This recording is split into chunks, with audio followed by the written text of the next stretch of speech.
Donc mon exposé de ce soir clôture donc ce cycle de conférences consacré à la science en Chine qui, comme Annick l'a rappelé, a commencé par l'histoire des sciences, les sciences anciennes. Et je vais vous parler donc du développement des sciences et des technologies dans la Chine d'aujourd'hui. Donc mon objectif est de vous donner, c'est un sujet très large, mon objectif est de vous donner un certain nombre d'éléments pour apprécier l'état de ce développement, et on verra des éléments assez contrastés.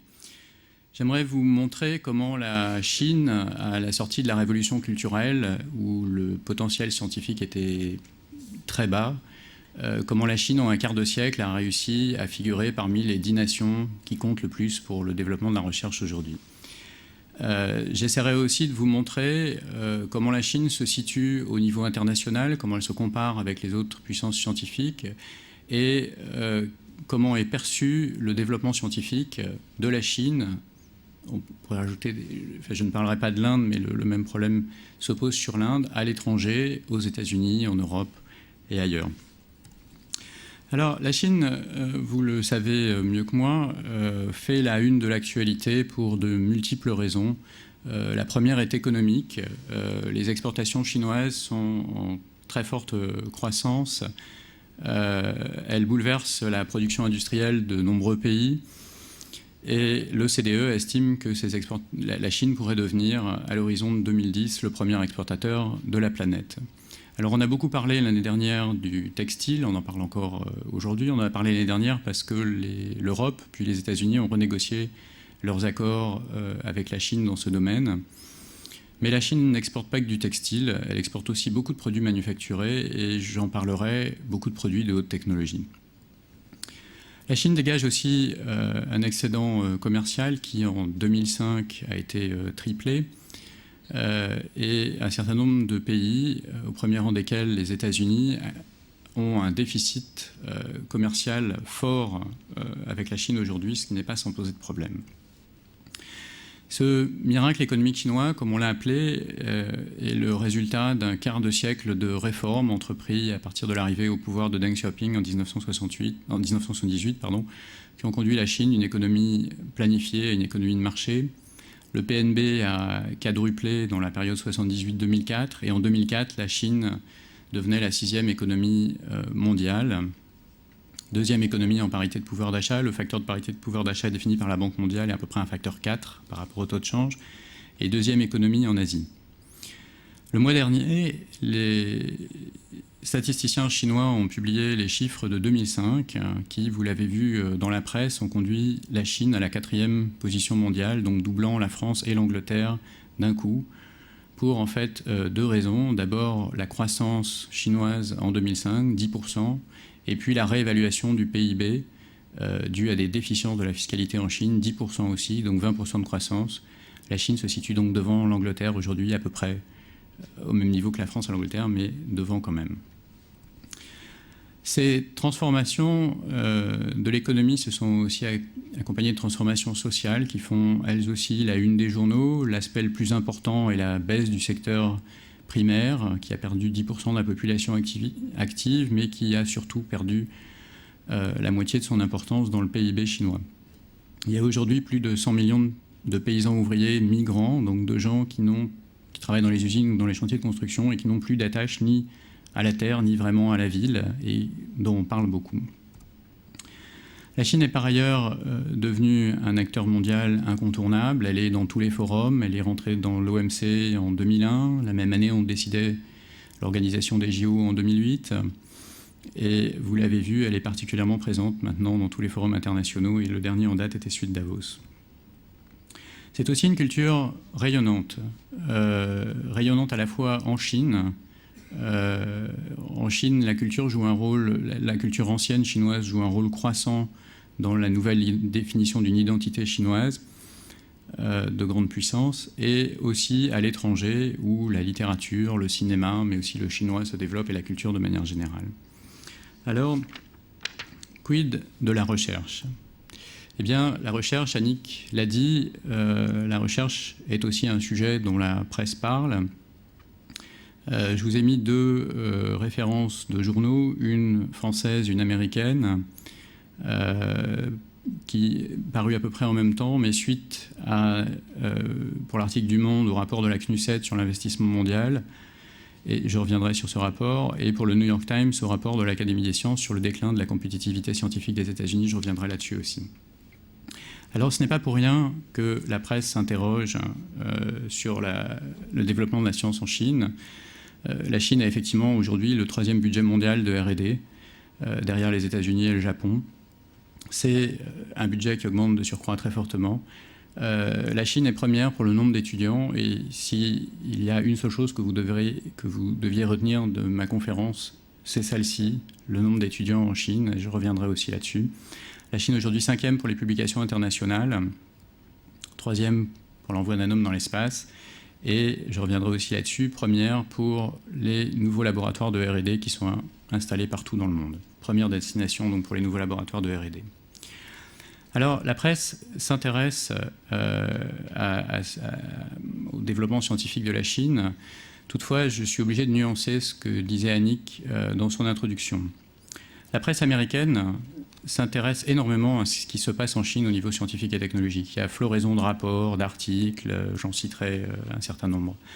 La presse européenne, et de manière générale l'Europe, et la presse française s'intéressent, je trouve, assez modérément à ce qui se passe en Chine, en tout cas infiniment moins qu'aux États-Unis.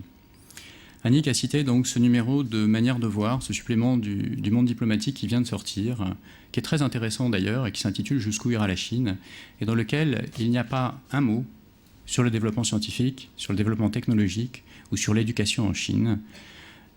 Et pourtant, ça me paraît être l'un des sujets les plus importants dans les perspectives chinoises. Donc il y a une différence d'appréciation très forte, on pourrait revenir dans le débat, entre l'appréciation des Américains et l'appréciation des Européens sur le développement scientifique chinois ou indien. Mon exposé sera en 3 parties. Dans une première partie, je vais vous parler des institutions de recherche et de l'organisation de la recherche en Chine, plutôt dans une perspective historique, en essayant de vous montrer quelles ont été les grandes étapes de mise en place de ces institutions. Je parlerai après de quelques disciplines. Ce serait impossible de faire, vu le temps imparti, un panorama du développement dans toutes les disciplines. Donc je parlerai très brièvement de quelques disciplines pour illustrer différentes facettes du développement chinois. Et puis dans la 3e partie, je parlerai du positionnement international de la Chine, donc plus à partir d'indicateurs chiffrés. Alors, vous l'avez vu dans la première conférence, la Chine a une histoire scientifique extrêmement riche. Elle est à l'origine de très nombreuses découvertes et elle a eu une suprématie sur le reste du monde pendant de très nombreux siècles. Toutefois, la révolution scientifique moderne ne s'est pas produite en Chine et on comprend qu'aujourd'hui, les Chinois s'intéressent particulièrement à leur histoire scientifique ancienne. À l'heure où la Chine s'interroge sur sa capacité d'innovation, sa capacité d'inventer des nouveaux concepts scientifiques, des nouvelles technologies, cette histoire est riche d'enseignements. L'ensemble des discours politiques des responsables de la science en Chine citent quasiment systématiquement cette brillante histoire scientifique chinoise. Elle est aussi une source d'inspiration pour de nombreux scientifiques et j'imagine que Karine Chemla a dû vous parler du mathématicien chinois Wu Wenzhun. La science moderne occidentale rentre en Chine sous l'influence des jésuites à la fin de la dynastie des Ming. Elle se développe pendant le XVIIIe siècle qui, comme vous le savez, est un siècle où la Chine est un pays encore extrêmement développé, plutôt plus développé que l'Europe, même si son niveau scientifique par rapport à l'Europe baisse. Elle reste néanmoins en avance sur un certain nombre de domaines à cette époque. Mais la science moderne va véritablement pénétrer en Chine et être adoptée au XIXe siècle, et particulièrement dans la seconde moitié du XIXe siècle, face à l'affront brutal qui est fait à la Chine par l'Occident, par le Japon, qui évidemment a une suprématie technologique et militaire très forte. Les réformistes de la fin de l'Empire développeront donc les écoles dans lesquelles la science sera enseignée, favoriseront l'envoi d'étudiants à l'étranger et développeront abondamment les traductions.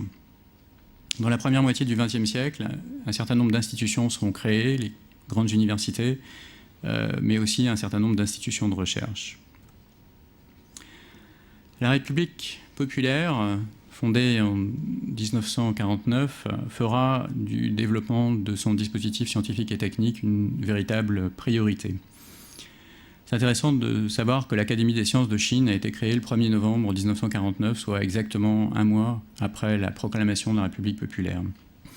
Cette réorganisation se fera sur la base de l'existant, donc l'Académie des sciences sera créée à partir de 2 académies chinoises, mais avec une très forte assistance de l'URSS, à la fois au niveau institutionnel, les institutions chinoises seront copiées sur le modèle soviétique, mais aussi au niveau des contenus. Beaucoup de gens seront formés en Russie pendant cette époque et les experts russes seront très nombreux en Chine. La politique scientifique chinoise de 1949 à nos jours a été mise en place au cours d'un certain nombre de grandes conférences sur la science, dont la première a été réunie en 1956. En fait, le nombre de ces conférences est assez restreint. Il y en a eu 4, de 1949 jusqu'à nos jours. Je parlerai de ces 4 conférences qui ont eu un impact très fort. Je parlerai moins de l'impact de la dernière, puisqu'elle a eu lieu il y a 3 semaines. La conférence de 1956 a permis de définir les grandes priorités scientifiques et un plan de reconstruction du dispositif scientifique de 1956 à 1967. Malheureusement, l'histoire chinoise n'était pas très, dans cette époque-là, pas très favorable, n'a pas été très favorable à la science et aux scientifiques. En 1957, le mouvement antidroitier mettra énormément de scientifiques dans une situation très difficile. Et les rapports avec la Russie se gâteront à l'issue du 20e congrès du Parti communiste soviétique. Et petit à petit, les Russes rompront leurs accords dans les domaines scientifiques, en particulier dans le nucléaire, et jusqu'à 1960 retireront leurs experts intégralement de Chine.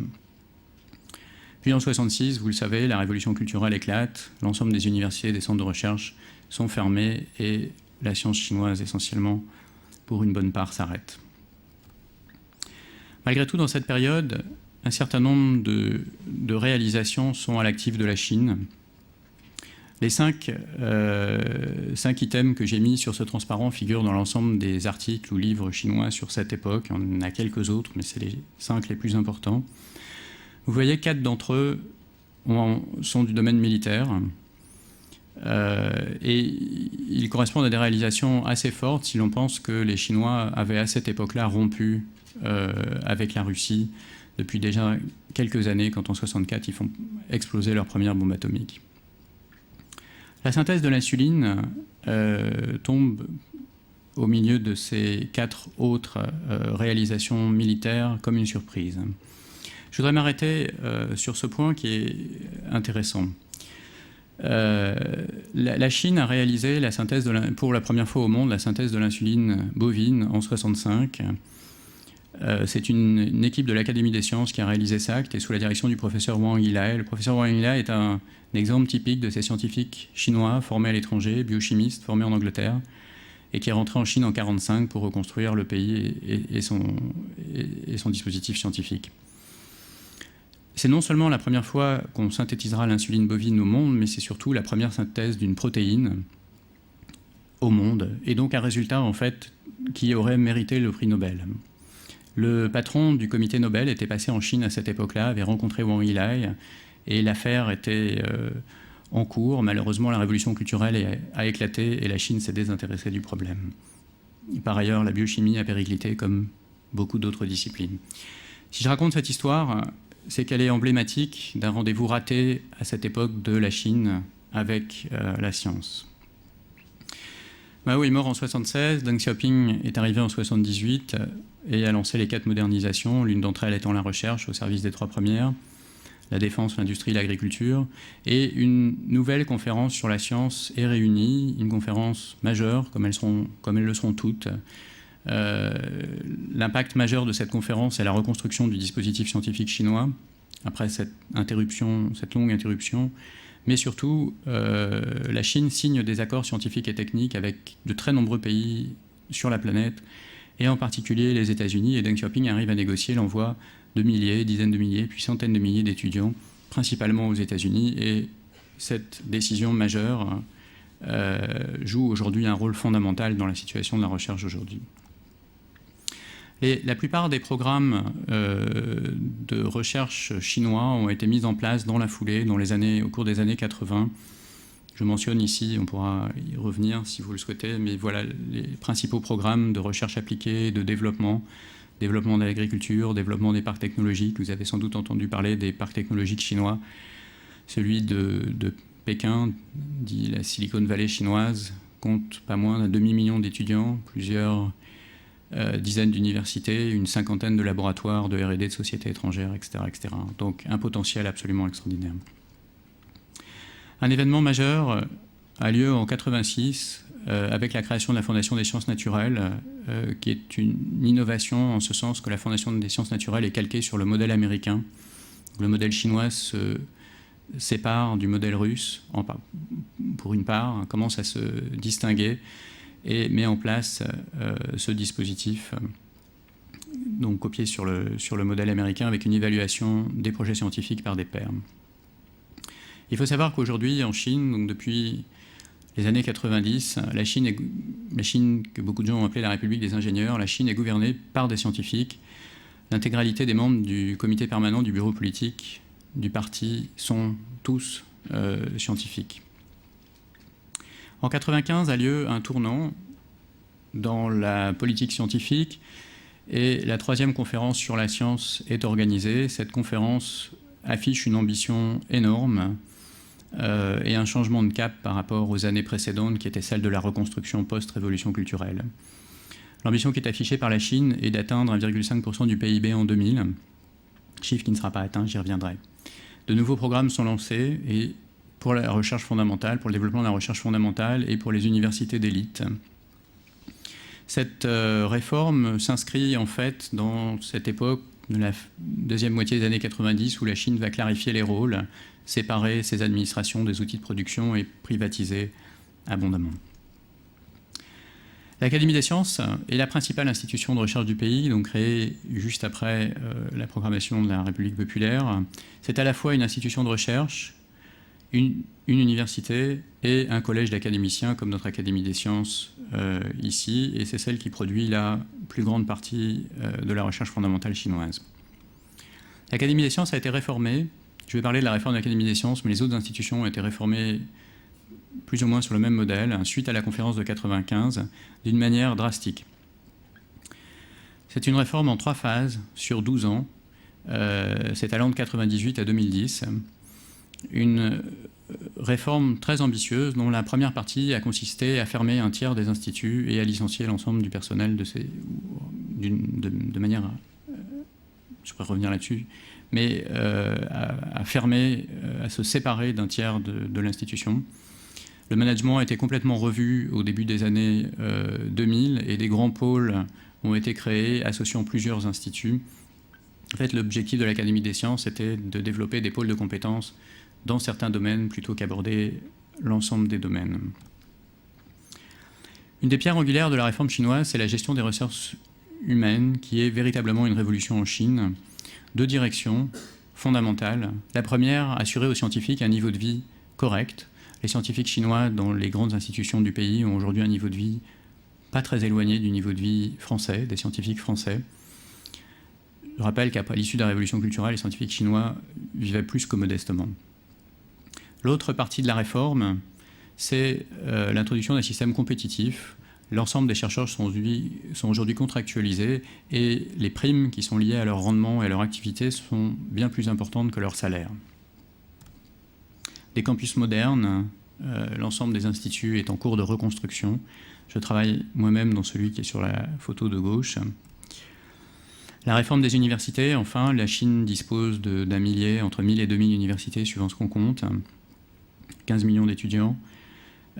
Cette réforme avait pour objectif essentiellement de définir quelles étaient les universités qui allaient être les universités d'élite du pays. Il y a aujourd'hui essentiellement 4 classes d'universités, une dizaine que la Chine souhaite voir figurer au meilleur niveau mondial, une quarantaine qui sont des universités privilégiées pour la recherche et une centaine qui sont largement soutenues par le gouvernement central, les autres étant plutôt reléguées aux provinces. Alors, je passe aux priorités scientifiques. Les priorités scientifiques, les thématiques prioritaires en Chine aujourd'hui sont essentiellement similaires à celles que l'on peut trouver un peu partout dans le monde, aux États-Unis ou en Europe, avec toutefois une différence, ou plusieurs différences. La première différence, c'est que la Chine est un pays en développement et son effort de recherche, on l'a vu, son histoire du développement de ses institutions scientifiques est assez récent. Et ses capacités scientifiques sont évidemment pas comparables à celles des États-Unis ou de l'Europe aujourd'hui. Donc la Chine fait des choix et la Chine développe une politique de niche, je vais y revenir, en essayant de développer sa compétence dans des secteurs où elle a de véritables chances de réussir plutôt que d'essayer de couvrir toutes les disciplines. Le deuxième aspect qui me paraît très important dans la définition des priorités scientifiques chinoises, c'est la réalité chinoise. La réalité chinoise est difficile. L'environnement chinois est très difficile. La population est très importante et je vais revenir sur ces aspects. Et en Chine, la science est synonyme de progrès. Et la Chine investit énormément dans des domaines comme l'énergie ou d'autres domaines, je vais y revenir, qui sont liés à ses chances de développement dans un environnement difficile. Je vous propose de regarder, chaque année, la Chine publie les 10 résultats qu'elle considère comme étant ses 10 réalisations les plus importantes. Je vous propose de regarder ces 10 réalisations en 2003. Donc le premier vol habité, bien sûr, le riz hybride, donc l'agronomie, la santé, les nanotechnologies, les transports du futur avec le maglev allemand, le barrage des Trois Gorges, la communication quantique, la réalisation de supercalculateurs, le contrôle de la fusion thermonucléaire et la paléontologie. On voit différentes disciplines, toutes ces disciplines sont fondamentales, mais ce qu'on remarque, c'est qu'il y a 2 items dans le domaine énergie et 2 items dans le domaine technologie, l'information et la communication, et ces 2 domaines sont absolument fondamentaux en Chine. Alors je vais parler très rapidement. En fait, mon objectif n'est pas de vous montrer l'état du développement de la Chine dans chacune de ces disciplines, mais plutôt d'illustrer différentes facettes du développement scientifique chinoise en prenant ces disciplines comme exemple. Bien sûr, les Chinois font des sciences avant tout pour la défense, pour l'environnement globalement, pour leur industrie des hautes technologies et en particulier celle qui a des débouchés à l'exportation, et pour les disciplines du futur, celles où tout le monde commence à travailler.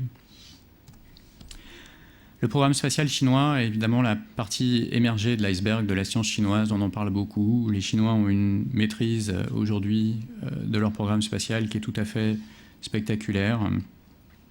Je rappelle là la plupart les vols du vaisseau spatial, et la Chine a eu 44 lancements depuis 1996 sans interruption. Dans le domaine de l'espace, la coopération avec l'Europe est extrêmement importante. La Chine participe au programme de positionnement européen Galileo.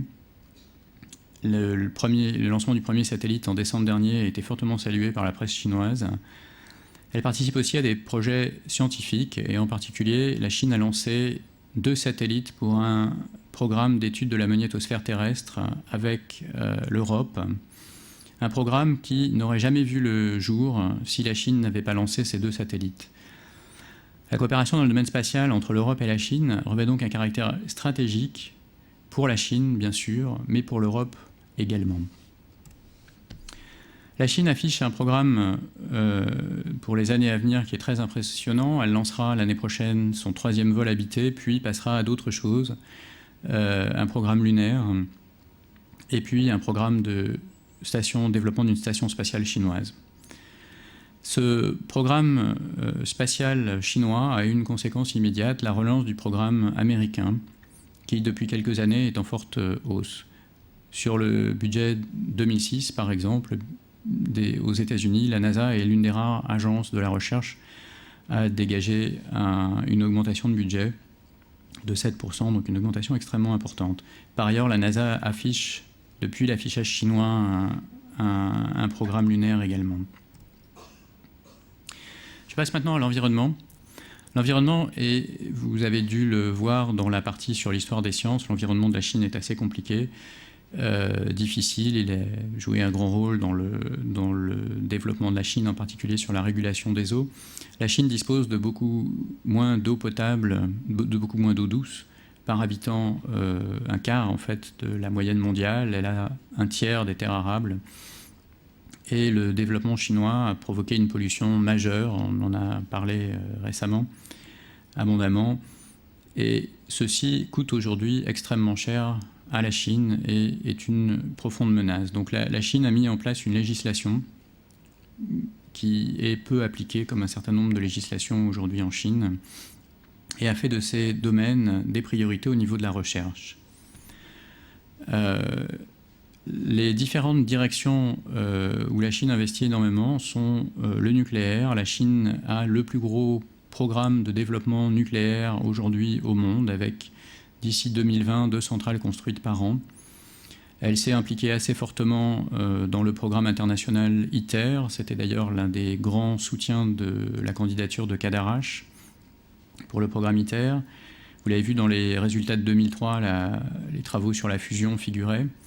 Elle a aussi énormément de programmes dans le domaine des énergies renouvelables et également dans l'énergie hydraulique, comme vous le savez, avec en particulier le barrage des Trois Gorges, dont on a abondamment parlé ici, dont vous voyez ici une photo satellitaire et une photo latérale, donc un barrage qui est à l'image des ambitions chinoises et du potentiel de la Chine, un barrage comme on n'en a jamais réalisé, avec une retenue d'eau de plus de 600 km.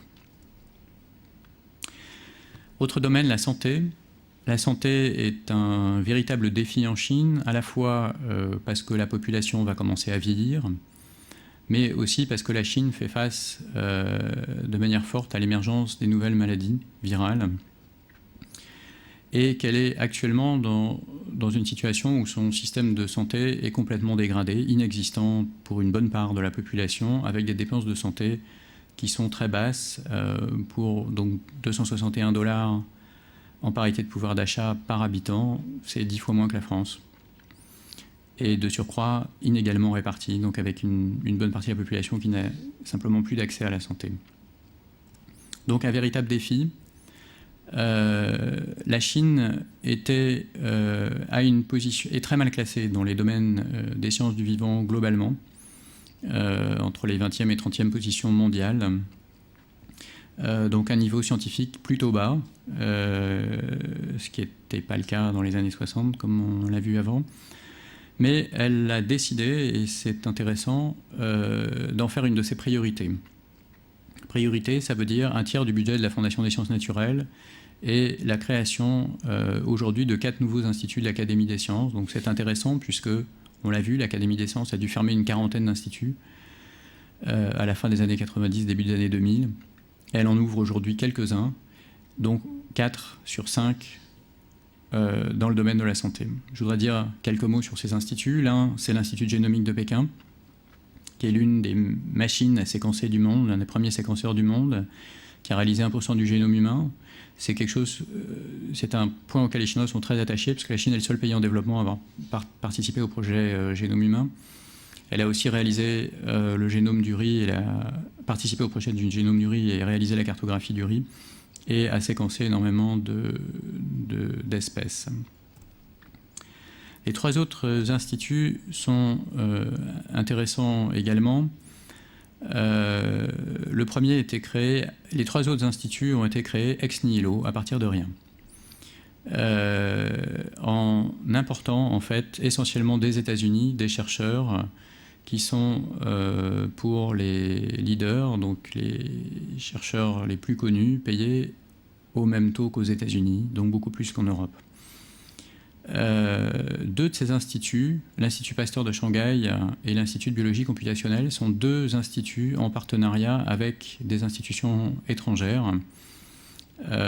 Et le premier, lui, est créé par un ancien de Merck. Donc on le voit en fait, des instituts créés en important les meilleurs chercheurs du monde dans ces domaines. La recherche chinoise dans le domaine de la santé, je le disais, les Chinois ne sont pas très bien placés globalement, et donc dans ce domaine-là, particulièrement, la politique de niche est mise en place. c'est dans le domaine bien sûr, de la pharmacopée traditionnelle. Je crois que vous avez eu une conférence sur la médecine, que la Chine développe énormément de programmes de recherche. En fait, on connaît très peu les composants actifs de la pharmacopée traditionnelle. On connaît les plantes et on connaît leurs actions, mais on ne sait pas en fait quels sont les composants. Et donc pour faire développer des médicaments modernes, il faut identifier ces composants, ce que la Chine s'est mis à faire de manière très active. Alors certains de ces composants sont très connus, comme l'artémisine, qui est un antimalaria extrêmement célèbre, mais la plupart sont totalement inconnus. Un autre domaine important, c'est les thérapies géniques. La Chine est le premier pays à avoir autorisé et commercialisé des thérapies géniques. Les cellules souches, bien sûr. La Chine a cloné un certain nombre d'espèces, dont le rat en coopération avec la France, et travaille sur les cellules souches humaines. Donc en Chine, comme dans d'autres pays, comme dans un certain nombre d'autres pays, le clonage thérapeutique est autorisé, mais pas le clonage reproductif. Les maladies émergentes sont un enjeu considérable, et en particulier la capacité à identifier les virus et à définir le plus rapidement possible les vaccins est extrêmement important du point de vue industriel.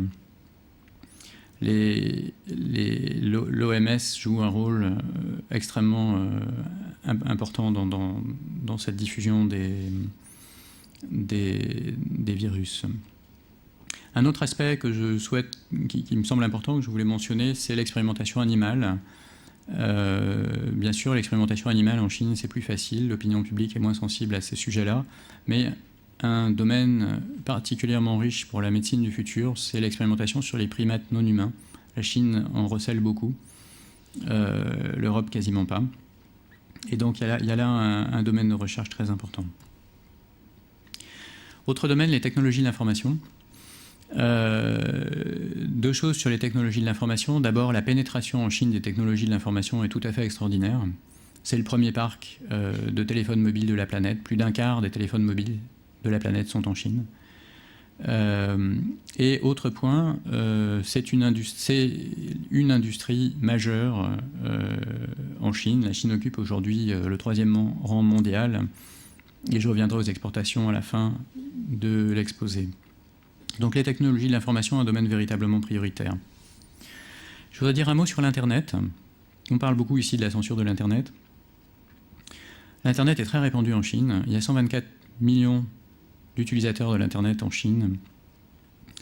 À comparer, donc c'est la 2e langue sur Internet, à comparer avec le premier groupe linguistique, qui est évidemment anglophone, avec 310 millions. La Chine deviendra probablement à terme le premier groupe linguistique sur Internet. Il suffit de comparer les taux de pénétration dans les différents langages pour voir le potentiel d'évolution.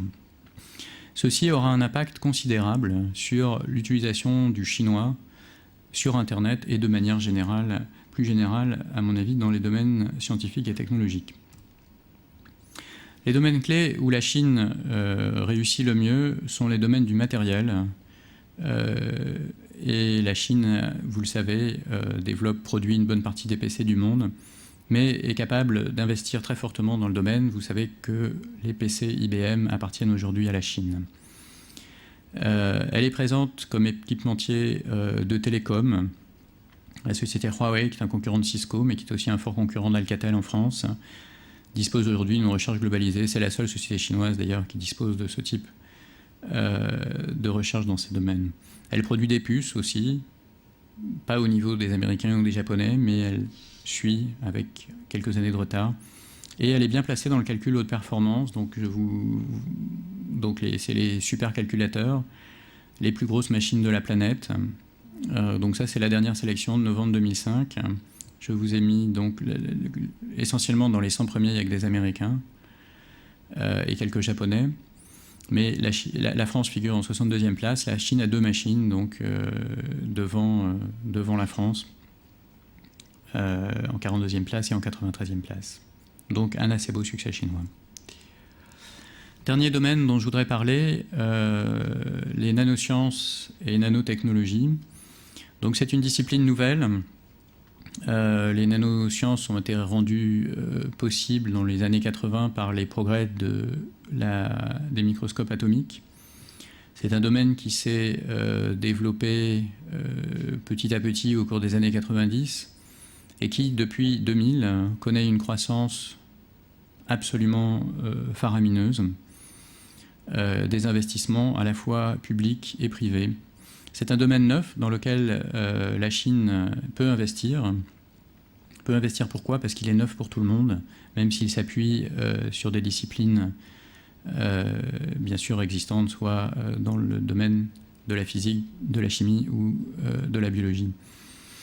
Les nanotechnologies ont véritablement décollé à partir du moment où Clinton a lancé ce programme nanotechnologie aux États-Unis en 2000. La Chine a fait de même la même année, je vais y venir, et l'Europe en a fait une des priorités du 7e PCRD. Toutefois, le tableau qui figure là, où on voit les dépenses publiques en 2004 de l'Amérique du Nord, de l'Asie et de l'Union européenne, montre l'extrême faiblesse et, on pourrait dire d'une certaine manière, le déclin de l'Europe dans un domaine qui sera extrêmement important demain. Vous voyez que dans la sphère publique, l'Union européenne représente 28% des investissements, mais ce qui est pas trop loin des 35% de l'Asie ou de l'Amérique du Nord. Mais dans le domaine privé, c'est moins de la moitié de l'Asie et le tiers de l'Amérique. En Chine, donc, la Chine a eu l'intelligence de développer dès 90 des programmes dans ces domaines, alors que ces disciplines étaient très jeunes, et en 2000 d'avoir la même réaction qu'ont eu les États-Unis et d'en faire une priorité absolue. Ce qui est très impressionnant dans le domaine des nanosciences et nanotechnologies, c'est que la Chine occupe aujourd'hui la 2e place derrière les États-Unis pour les publications internationales. C'est un succès absolument extraordinaire. Et c'est la seule discipline d'ailleurs pour laquelle la Chine occupe la 2e place derrière les États-Unis. Mais ça montre les capacités de la Chine à développer un domaine neuf. Donc j'ai essayé de vous montrer à travers ces différents domaines, différentes facettes de la politique chinoise en matière de recherche.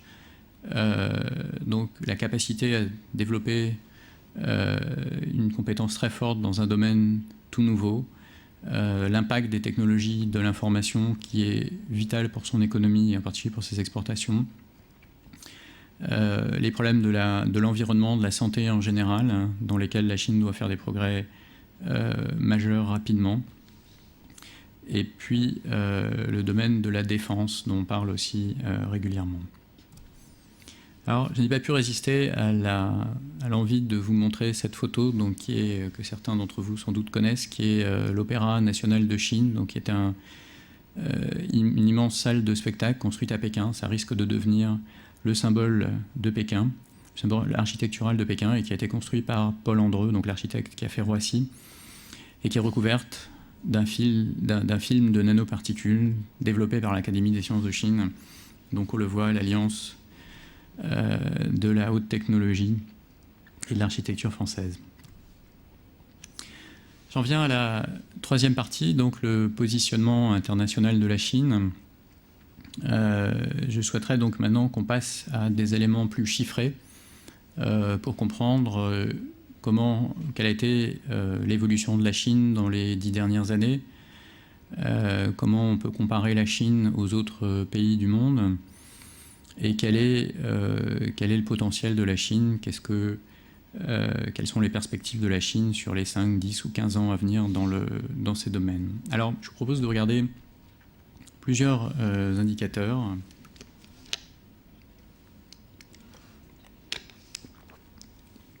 D'abord, les budgets, les dépenses de R&D, les ressources humaines, qui sont la principale richesse de la Chine, les publications internationales, donc la place de la Chine, je l'ai dit, elle est 5e, on verra ce que ça veut dire, la propriété intellectuelle, combien de brevets détient la Chine, et puis, quand on parle de sciences et technologies, en Chine, on est obligé de parler du marché, parce que le marché chinois, par sa taille, permet à la Chine des développements technologiques particuliers. Il attire les investisseurs étrangers et la plupart des investisseurs étrangers investissent dans des domaines de haute technologie aujourd'hui. Et la Chine est devenue, je vais y venir, la première destination de la R&D des grands groupes industriels aujourd'hui. Alors, boop. Alors ça c'est Microsoft. Je parlerai aussi de Microsoft un tout petit peu plus tard. Sans doute c'est la vengeance de Microsoft. Donc on voit la courbe n'apparaît pas très bien, mais on arrive à la lire quand même. Donc les dépenses de R&D de 1995 à 2004, on voit la courbe, donc une croissance très forte. 15% de croissance par an, ça veut dire que le budget double tous les 5 ans. C'est la meilleure preuve de l'impact de la conférence de 1995 dont je vous ai parlé sur la science et qui prévoyait d'amener le budget, les dépenses de R&D à 1,5% du PIB en 2000. Alors ce chiffre ne sera pas atteint. Vous le voyez, en fait, la Chine atteindra 1,35% en 2004. Mais néanmoins, le budget aura doublé tous les 5 ans et d'une manière extrêmement régulière. Une chose qu'il faut retenir de la politique scientifique chinoise, c'est que la Chine se donne des objectifs extrêmement ambitieux et se donne les moyens de sa politique, et la constance de cette politique est spectaculaire. La Chine occupe aujourd'hui la 3e place mondiale. Alors c'est l'OCDE qui a publié cette information dans un rapport en 2003. Elle occupe la 3e place mondiale en parité de pouvoir d'achat. Donc je vous ai mis les chiffres de 2002 sur ce transparent. La Chine avait donc en parité de pouvoir d'achat 60 milliards de dollars de dépenses de recherche, donc devant l'Allemagne qui était à 50 milliards et derrière le Japon qui était à 133 milliards, avec un budget donc, qui à l'époque faisait essentiellement le double de la France. La pertinence de la parité de pouvoir d'achat pour la recherche n'est pas tout à fait évidente. La parité de pouvoir d'achat est un indicateur global de l'économie. Mais si on regarde, indépendamment des critères de parité de pouvoir d'achat, la Chine se situe en 6e place au taux de change, ce qui reste extrêmement impressionnant. Et en 2005, son budget dépasse les 20 et quelques milliards, 20 milliards d'euros en fait, donc plus en dollars, et donc commence à se rapprocher du Royaume-Uni. Donc un budget très impressionnant. J'ai mis Taïwan et Hong Kong pour mémoire, puisque la recherche taïwanaise et hongkongaise est assez fortement liée à la recherche chinoise. La répartition de ce budget, par contre, est essentiellement celle d'un pays en développement, avec une part consacrée à la recherche fondamentale limitée à moins de 6%, alors que les pays de l'OCDE tournent autour de 20%. Donc on le voit, en fait, des fortes dépenses, mais plutôt une logique de rattrapage technologique qu'une logique de développement de la recherche fondamentale jusqu'à maintenant. C'est un point sur lequel on peut revenir, mais c'est une faiblesse du dispositif chinois. La répartition du budget par secteur, et depuis les privatisations qui ont suivi, donc qui ont eu lieu dans la 2e partie des années 90, et que j'ai mentionné au début de l'exposé, est en fait essentiellement une répartition qui ressemble assez à celle des pays en développé, avec plus de 2 tiers des dépenses qui sont faites par les entreprises. Je passe maintenant aux ressources humaines. Alors je l'ai dit, les ressources humaines, la première recherche de la Chine, et encore une fois, si vous retenez qu'une seule chose de mon exposé, ça doit être l'extension des ressources humaines en Chine. Ceci vaut pour l'Inde aussi. La Chine dispose aujourd'hui de 15 millions d'étudiants, donc un chiffre qui est assez peu éloigné encore des chiffres, enfin, qui est assez proche des chiffres de l'Union européenne ou des États-Unis qui tournent autour de 12-13 millions.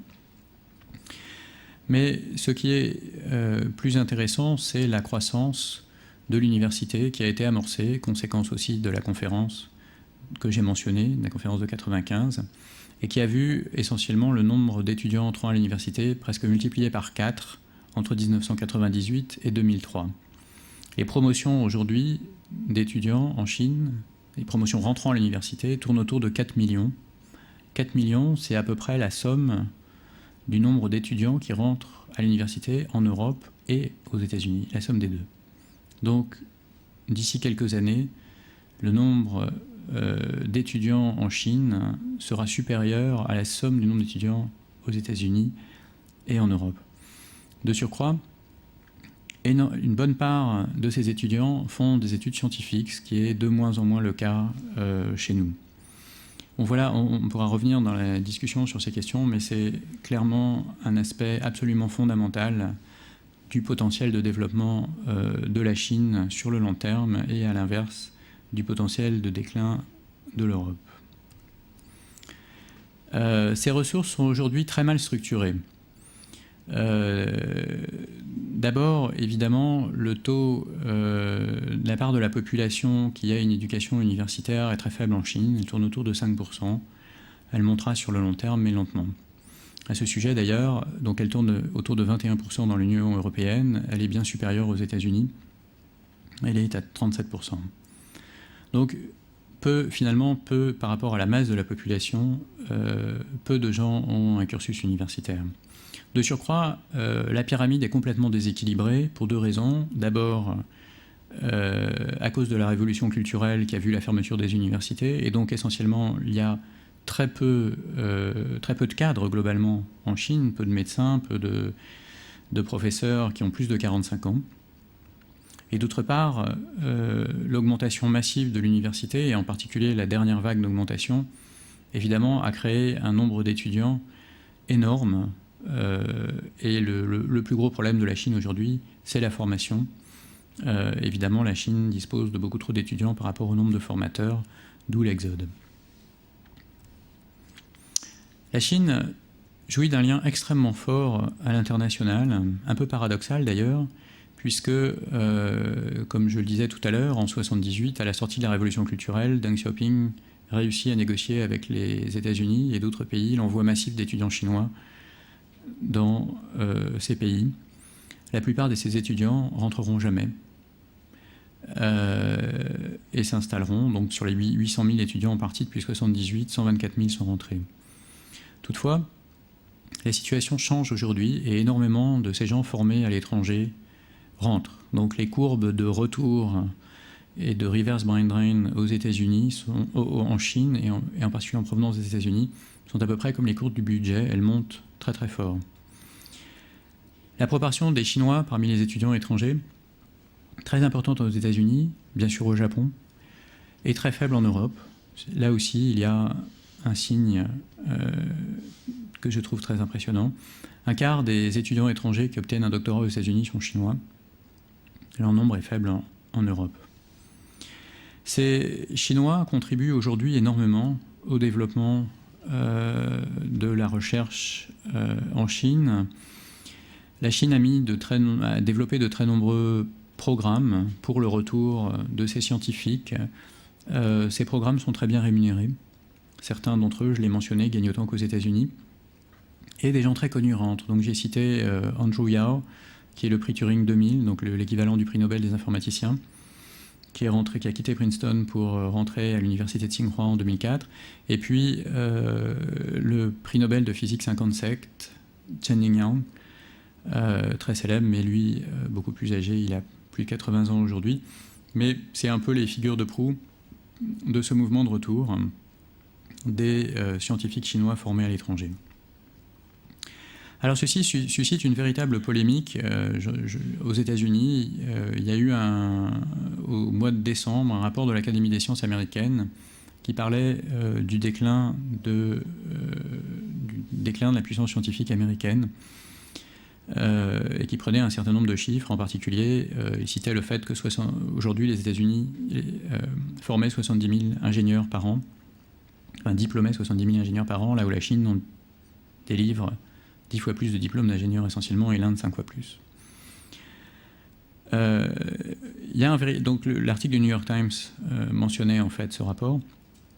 Il y a des analyses divergentes qui sont en train de sortir et ça suscite un véritable débat, mais toutes ces analyses montrent une suprématie forte de la Chine et dans une moindre mesure de l'Inde pour ce qui est de la formation des scientifiques. on sent aux États-Unis une véritable inquiétude à ce sujet qui est essentiellement absente en Europe. Je passe aux publications maintenant. Donc la Chine occupe le 5e rang derrière les USA, le Japon, la Grande-Bretagne et l'Allemagne. Donc elle a volé cette place-là à la France. En rouge, on voit la part. Donc en rouge et sur la colonne de gauche, on voit la part mondiale de la Chine, donc qui est passée de 2% des publications internationales à 6,3% en 2004. Donc voilà une autre courbe qui illustre l'impact de la conférence de 2005. Et puis la courbe en bleu, donc sur la colonne de droite, illustre le rang mondial. Donc la Chine passe de la 11e position en 1995 à la 5e en 2004. Donc un immense succès de la politique scientifique chinoise. J'ai cité les nanotechnologies et le fait que la Chine occupait la 2e place. La Chine occupe aussi la 5e place dans le Science Citation Index, qui est l'index le plus élitiste. Et elle a en 2004 dépassé la France, donc, qui occupait jusqu'à là la 5e place. Et on voit la croissance de la part de la Chine, donc là sur 25 ans quasiment. Donc une croissance de 15%, une croissance très forte et régulière. Dans le domaine de l'ingénierie, la Chine occupe aussi la 2e place derrière les États-Unis avec 10% des publications mondiales. Donc un très beau résultat aussi. Alors, les chiffres qui caractérisent la Chine sont toujours très impressionnants. La Chine est un très grand pays. Et ces chiffres sont aussi à nuancer. On l'a vu dans les dépenses de R&D, 3e place mondiale, mais très faible part pour la recherche fondamentale. Les citations de la recherche chinoise, donc l'impact qualité des publications chinoises n'est pas à la hauteur de la quantité. La Chine a publié une étude dans laquelle elle montre que dans la période 95-2004, donc dans les 10 dernières années, 40% des articles du fameux Science Citation Index, donc des articles chinois, n'ont jamais été cités. Et 129 articles seulement ont été cités plus de 100 fois, c'est-à-dire essentiellement très peu, donc toutes disciplines confondues, très peu d'articles provenant de Chine ont eu un impact. C'est un véritable problème en Chine, j'y reviendrai. Et je vous ai mis aussi les différentes disciplines et le positionnement des différentes disciplines, donc le matériau et la discipline, la science des matériaux et la discipline dans laquelle la Chine excelle le plus. Et on le voit dans les sciences du vivant, les places sont bien moins enviables. Les partenaires scientifiques de la Chine, principalement les USA, pour une raison simple, la population chinoise aux États-Unis, le Japon. Et puis, pour les pays européens, eh bien, il y a 3 pays dans le palmarès, qui sont l'Allemagne, la Grande-Bretagne et la France. Et on le voit, l'Allemagne avec une position de choix. L'Allemagne a une politique d'échange scientifique particulièrement riche avec la Chine depuis longtemps. Elle a aussi un poids économique en Chine bien supérieur à celui de la France. Autre point, la propriété intellectuelle. La propriété intellectuelle, c'est le grand point faible de la Chine. La Chine ne détient qu'une part extrêmement faible de la propriété intellectuelle mondiale. En 1999, l'OCDE avait publié des chiffres qui montraient que la Chine détenait 0,2% des brevets triadiques. Les brevets triadiques, c'est ceux qui sont déposés à la fois aux États-Unis, au Japon et en Europe. La Chine essaye de remédier à cette situation. Elle a mis ses textes législatifs et réglementaires en conformité suite à son entrée dans l'OMC. Et on parle beaucoup du non-respect de la propriété intellectuelle en Chine ici, mais en fait, aujourd'hui, la plupart des conflits de propriété intellectuelle en Chine ont lieu entre entreprises chinoises. Pour comprendre le problème de la propriété intellectuelle en Chine, je vous propose de regarder le problème du DVD, qui est quelque chose que tous les Chinois connaissent. La Chine, vous le savez, produit la plupart des lecteurs de DVD de la planète. Et un lecteur de DVD produit en Chine aujourd'hui rapporte quasiment rien à la Chine et rapporte 20 € aux détenteurs des brevets du DVD. Cette situation a évidemment quelque chose de très irritant pour la Chine. Et la Chine cherche à développer des nouveaux standards et des nouveaux formats pour les DVD de demain. Alors, ce n'est pas le seul pays à faire ça, bien sûr. Mais la force de la Chine, c'est dans ce domaine-là la taille de son marché, évidemment. La Chine cherche à développer donc des nouveaux standards, des nouvelles technologies qui seront à son avantage. Je vous ai cité ici 2 autres exemples, le WAPI et le TDS-CDMA. Un échec et un succès, ou un probable échec et un probable succès. Le WAPI est une norme de cryptage des communications sans fil, qui est en fait une norme concurrente du Wi-Fi, qui est adoptée partout et qu'on utilise en France. Le Wi-Fi est une norme ouverte. Ça veut dire que c'est une norme de l'I3E, n'importe quel industriel peut en télécharger gratuitement les spécifications. Le WAPI est une norme propriétaire. Et donc, la Chine souhaitait imposer le WAPI donc c'était publié en 2003, à partir de juin 2004. Ça voulait dire qu'un industriel qui voulait produire des puces en Chine devait s'associer avec un industriel chinois et partager sa technologie. La Chine a dû renoncer, non pas à cause de l'OMC, parce que dans ce domaine-là, dans le domaine de la sécurité, les pays peuvent prendre ce type de dispositions, mais suite aux pressions américaines qui sont en fait remontées jusqu'au niveau de la présidence des États-Unis et du Premier ministre chinois. Donc pour l'instant, cette norme est reportée sine die et ne verra sans doute jamais le jour. Un autre domaine, celui de la téléphonie 3G, où la Chine a développé une norme qui a été reconnue donc, par l'Union des télécommunications, avec les 2 autres normes, la norme européenne et la norme américaine. La Chine l'a joui d'une position de force parce que son marché est très important et, je vous l'ai dit, plus du quart des téléphones mobiles de la planète sont en Chine. Donc cette norme d'ailleurs devrait être lancée incessamment sous peu. Le logiciel, je vous ai parlé donc des succès de la Chine dans les technologies de l'information et je vous ai parlé essentiellement de matériel et pas de biens immatériels, donc de hardware. Le logiciel est un très grand échec pour la Chine, pour une raison simple, le logiciel est piraté systématiquement en Chine et ceci a des conséquences assez paradoxales.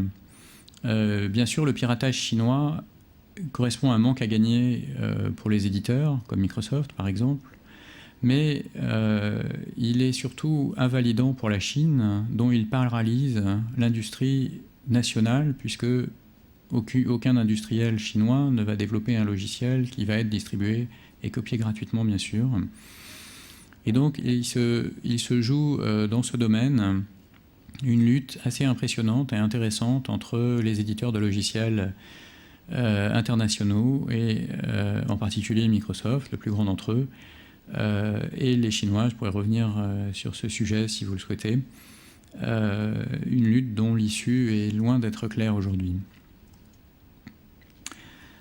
Alors les technologies de l'information jouent un rôle important en Chine, important à la fois par le taux de pénétration et l'intérêt qui est très fort en Asie globalement pour les technologies de l'information. Ils jouent aussi un rôle parce que c'est un des domaines des exportations chinoises qui est extrêmement important et en très forte croissance. L'OCDE a publié très récemment les résultats 2004 pour les exportations dans ce domaine, et ce qu'il apparaît pour 2004, c'est que la Chine a simplement doublé les États-Unis dans le domaine des exportations dans les technologies de l'information. Donc c'est quand même assez spectaculaire. La Chine est aujourd'hui au premier rang mondial.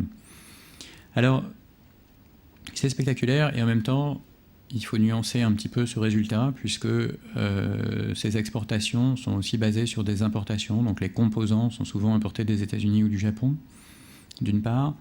Et d'autre part, un grand nombre de ces exportations sont en fait réalisées par des sociétés étrangères, donc des licences étrangères. J'ai parlé de ce problème avant.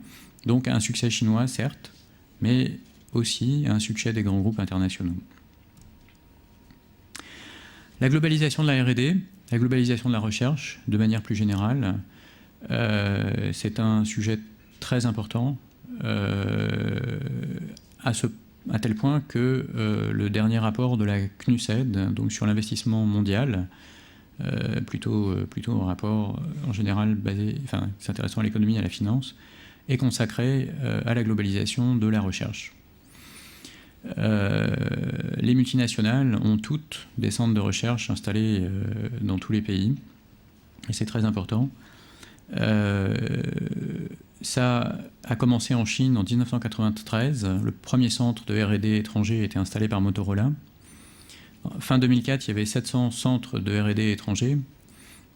Et plus encore, ce que montre le rapport de la CNUSED, c'est que la Chine est devenue la première destination pour les nouveaux centres de R&D, devant les États-Unis et l'Inde. Qu'est-ce que cherchent les grands groupes internationaux? Des parts de marché, mais également des talents. Il y a en Chine énormément de scientifiques et de très bons scientifiques. Enfin, les coûts sont globalement moindres, mais le facteur coût, quand on interroge les industriels, est toujours le dernier qu'ils citent dans les raisons de la globalisation de leur R&D. Alors, quelle perspective pour la recherche chinoise sur le long terme? En 2010, donc en 2005, la Chine a essentiellement atteint, doublé, mais à peu près au même niveau que la France et la Grande-Bretagne. En 2010, la Chine arrivera vraisemblablement au niveau de l'Allemagne, pèsera aussi lourd que l'Allemagne. D'ici 2010, 8 millions d'étudiants supplémentaires rentreront à l'université pour des raisons démographiques. Et la Chine mettra sans doute en œuvre les principes qui ont été définis dans la dernière conférence sur la science. Donc je vous l'ai dit, depuis 1949, la politique scientifique chinoise a été mise au point au cours de grandes conférences sur la science. Je vous ai cité donc 1956, 78, 95, et la dernière donc vient de se tenir à Pékin au mois de janvier. On ne peut pas parler de l'impact de cette conférence, mais le sujet principal de la conférence a été la difficulté qu'avait la Chine à innover. On l'a vu, 129 publications qui dépassent les 100 citations, donc presque rien, presque pas de brevets. Finalement, la Chine n'invente rien, ou peu. Et le sujet de cette conférence, c'était que faire pour que la Chine invente. On l'a vu, chacune des 3 conférences précédentes ont eu un impact très important. On peut supposer que celle-là en aura un, et on peut supposer donc que la Chine saura développer beaucoup plus profondément ces secteurs scientifiques de pointe, favoriser certains laboratoires et déposer des brevets et des nouvelles technologies. À ce sujet d'ailleurs, au sujet des brevets, la Chine n'a aucune contestation. On parle beaucoup de la propriété intellectuelle et du vol de la propriété intellectuelle. Toutefois, la position officielle de la Chine est tout à fait en phase avec celle de l'OMC. La Chine ne suit pas du tout le même chemin que l'Inde ou le Brésil. La Chine souhaite développer la propriété intellectuelle et profiter du système la garantissant qui existe aujourd'hui au monde. En 2020, la Chine aura vraisemblablement atteint le niveau du Japon et son effort de recherche sera à la 2e position mondiale. On peut s'interroger sur le positionnement des différents pays, des différents continents. Le positionnement de l'Europe suscite des inquiétudes. Et en particulier, je crois que le point principal est lié aux ressources humaines. L'Europe forme de moins en moins de scientifiques, et il y aura bientôt 1 à 2 ordres de grandeur qui sépareront le nombre de scientifiques chinois ou indiens et le nombre de scientifiques européens. Alors ce qui m'a beaucoup frappé, c'est pour ça que j'ai commencé en parlant beaucoup de la manière dont les médias percevaient le développement scientifique chinois, c'est qu'aux États-Unis, la question est clairement posée. Les États-Unis sont les leaders incontestés de la science mondiale, et ils se posent très clairement la question de savoir s'ils vont garder cette place, et le développement chinois et indien les inquiète, le développement européen non. Et il se pose énormément de rapports au Congrès des États-Unis sur ce sujet. Il se pose la question que faire pour résister et pour garder le rôle de leadership. Alors ça m'impressionne beaucoup que l'Europe ne semble pas beaucoup se poser ce genre de questions. Et c'est pour ça que j'ai mentionné le numéro du Monde diplomatique qui, lui, ne fait même pas mention du système d'éducation chinois, qui pourtant me paraît être vraiment la pierre angulaire du futur de la Chine. Je vous remercie et je vous souhaite une bonne année, puisque c'est le nouvel an.